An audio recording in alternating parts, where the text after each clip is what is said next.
Ben oui, bonjour Madame Yuki. Oui, aujourd'hui, je vais venir vous parler d'un territoire agricole à risque, le Japon. Oui, bien sûr que je peux vous en dire un peu plus de ce territoire agricole à risque. Premièrement, il faut prendre en compte qu'au Japon, il y a seulement 15 à 16% de sa superficie totale qui peut être utilisée pour l'agriculture. Le reste de sa superficie est composé de fjords, de vallées, de petites îles souvent trop éloignées et trop petites pour faire de l'agriculture, et de villes, car il ne faut pas oublier que c'est le pays le plus densément peuplé au monde. Et de ces 15 à 16%-là, il y a 50% qui est utilisé pour faire pousser du riz, et cela lui permet d'avoir une 8e place dans les pays les plus gros, dans les pays le plus producteurs de riz au monde.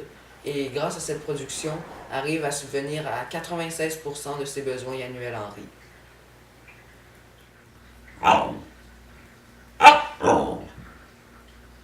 Bon, bien sûr qu'il y a des risques. Bien sûr que je peux vous expliquer les risques qu'il y a au Japon.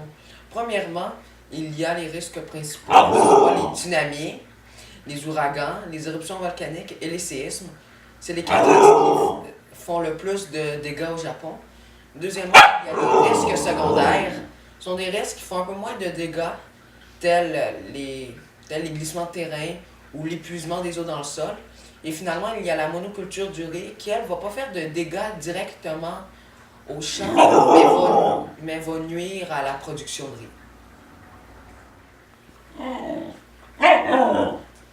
Effectivement, je peux vous parler des menaces. Premièrement, il y a les tsunamis. Les tsunamis, ça, ce que ça va faire, c'est que la vague, quand elle va rentrer dans le champ, elle va tout arracher. Et quand elle va re-rentrer dans la mer, elle va amener avec elle toutes les récoltes.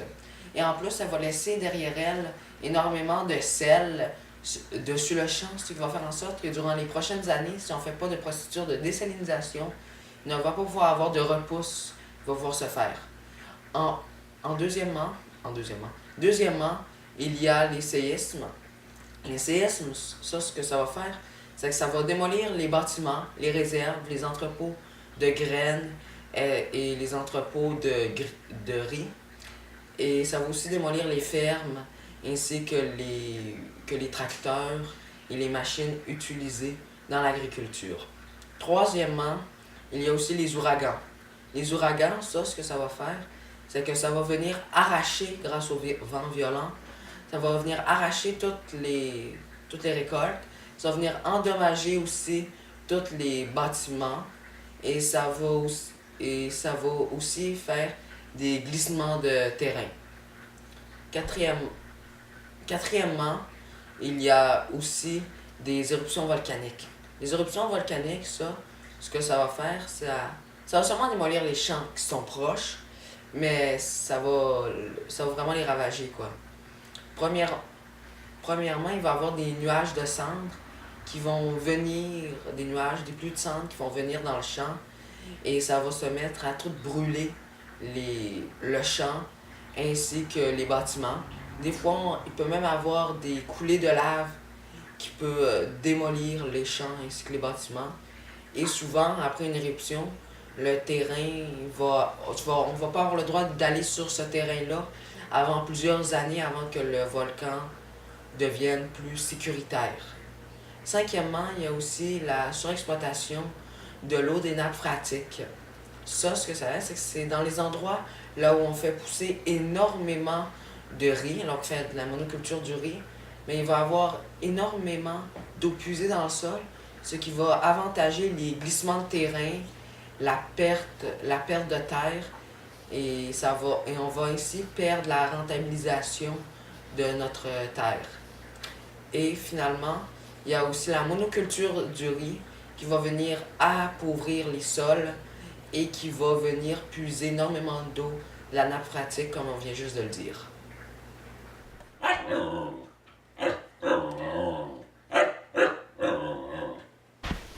Premièrement, le Japon pourrait augmenter la hauteur de son mur anti-tsunami. Il pourrait aussi en mettre un aux endroits là qu'il n'y en a pas, car il y a énormément de champs sur la côte qui ne sont pas protégés par ces murs anti-tsunami-là. Deuxièmement, le Japon pourrait essayer de moins faire de la monoculture du riz. Il pourrait aussi essayer de diversifier ses cultures afin d'éviter l'épuisement des sols. Et troisièmement, le Japon pourrait aussi essayer de mettre ses champs plus à l'intérieur des terres et moins sur le bord de l'eau, là où il n'y a pas de murs anti-tsunami. Ou non, et merci de m'avoir écouté. J'espère qu'on aura la chance de faire d'autres entrevues ensemble.